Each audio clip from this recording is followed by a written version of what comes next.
Presenter is, Miss Shaul's name, and I'm probably going to miss this too. Anneliise, I mean, I don't know what the double I does. It's just Anneliise. Oh, usually a linguist too much, okay. In trouble. Anneliise Rehn, linguistics major, education minor. Her also, the title is so long.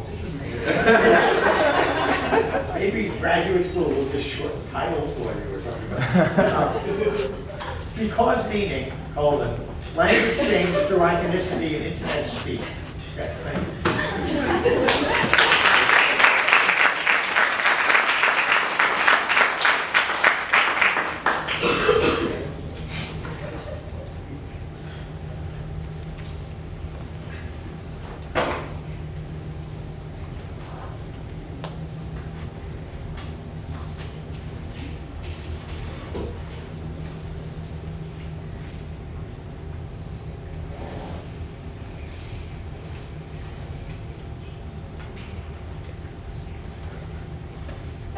Welcome to my presentation titled Because Me, long subtitle, but the title is because we'll be exploring the meaning of a new usage of because, wherein because can be followed by a single word, such as meaning in this case.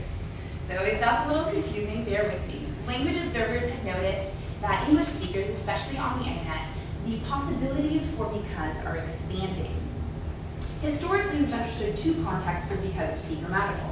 The first with because followed by an of phrase, such as the apple falls to the ground because of gravity.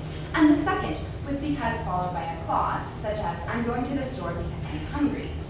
In the past 4 years, we see examples of people on the internet using sentences like the apple falls to the ground because gravity, and I'm going to the store because hungry. All parts of the sentence after the word because are replaced by a single word. And as you can tell from these examples, that word can be a noun, like gravity, or an adjective, like hungry. We also see examples with interjections. We have because yay, because no. We see verbs, because need, and adverbs, because honestly. Because of this, people are noticing and talking about the new grammatical construction. And I will be calling this construction because X because of the variety. Discussions have popped up on internet forums, individual blogs, including some authored by professional linguists, dictionary staffs, and your average Joe as well. In fact, so much excitement has been generated that the American Dialect Society chose because as the 2013 word of the year. Simple, humble, old because beat out neologisms because of the excitement surrounding the new context of usage. So people are clearly excited, and with good reason, according to the research I'll be sharing with you today.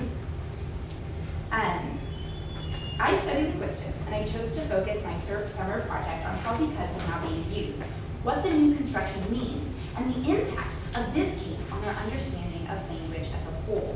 The research indicates quite interesting, significant, and new conclusions about language development, specifically the role the form-meaning connection plays in that development, even in grammatical change.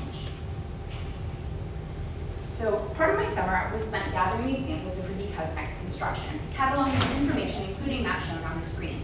I found instances through Google searches of common combinations such as because science and because reasons, and then arranged them into 3 categories.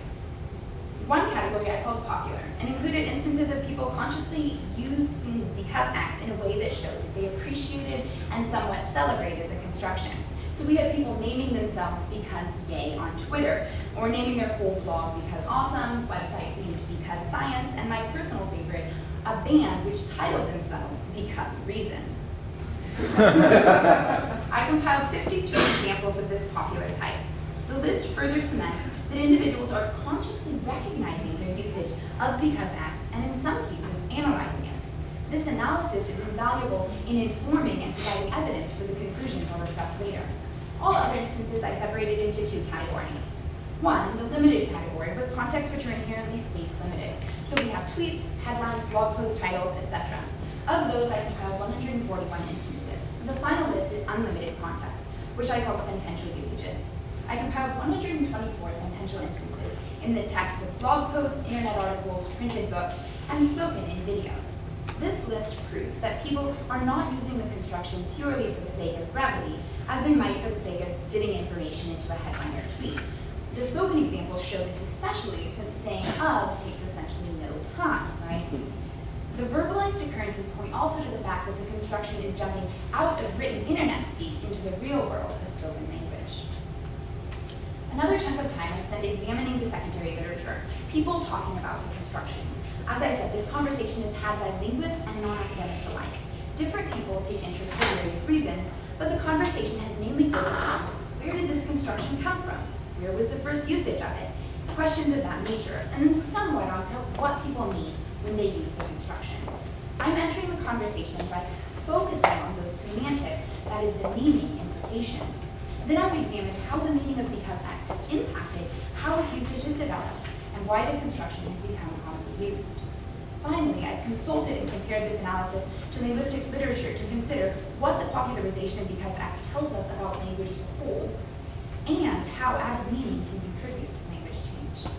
My one contention on that topic of origin, though, is that this construction didn't necessarily come from thin air and isn't hugely innovative. I found because X attested from as far back as 1783. The point proven with these and other instances is that the construction is not a huge step grammatically, not a big innovation. Then why the excitement? Why am I even still talking about this? The recent popularization of because X remains exciting because meaning. People are finding because X useful to communicate a meaning that is not communicated by the traditionally common because constructions. The genesis of usefulness is illustrated from the very beginning of modern usage. Today I'll be showing instances of because awesome as a particular case study. Because awesome was occasionally attested in the past, as seen in this example from 1918. The modern popularization in general began around 2010, and an early example of because awesome reveals the process. Here we have a September 2010 page title, Awesome Because Awesome. Now the phrasing implies that the awesomeness of the collection images is simply inherent, explainable through nothing other than the single word awesome. This meaning of the only explanation that's either offered or available being contained in a single word becomes one of the most common meanings associated with because X. We have an initial clause that the speaker or writer wants to give an explanation for, but the only explanation they choose to or are able to provide is that one word. This can convey that that word is solitarily a sufficient explanation, or if it's not good enough, then there is no other explanation. All of these meanings tie in to the form of the construction in a particularly apparent way. Or to put that in linguistic jargon, because X becomes iconic. Now, the concept of iconicity has long been a topic of discussion in linguistics, especially over the past 3 decades. Iconicity contrasts with the general linguistic understanding and conception of language as arbitrary, wherein the form of a linguistic sound or motion is not connected in any logical way with the meaning communicated by that sound or motion. The only way a speaker can discern the meaning from the form is based on previous social experience. As one example, take the word monkey. There is nothing in the string of sounds key which inherently connects with the animal whose image probably popped into your head when I said that. And this is true of most words. Some exceptions are recognized as iconic to varying degrees. The quintessential iconicity example is onomatopoeia.